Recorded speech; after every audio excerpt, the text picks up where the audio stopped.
खुशियाँ निकले अवधवा की ओर होलिया खेले राम लाला। लेकिन अभी पहले ही गवात है, लेकिन आज के हमारे भाई लोग का सुने ले जा कि मारो मरदा के गोली, मारो मरदा के गोली खेलब देवरे से होली।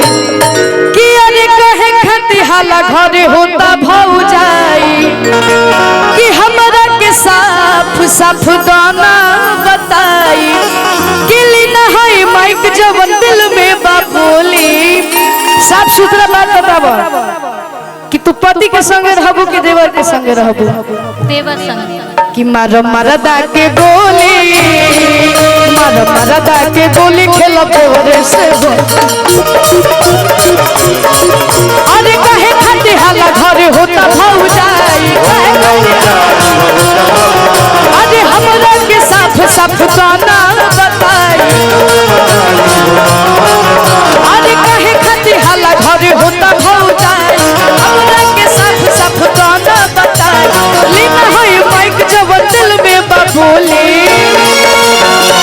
कि साफ सुथरा बात बताबो कि तू पति के संगे रहबू कि देवर के संगे रहबू? हम देवर संगे रह। तुम्हारो मरदा के गोली अरे ऐसे हाथ उठा लो भैया, ऐसे ऐसे ऐसे। तुम्हारो मरदा के गोली खेलो देवरे से होली। अभी भौजी रहुआ नहीं ऐसे बोली।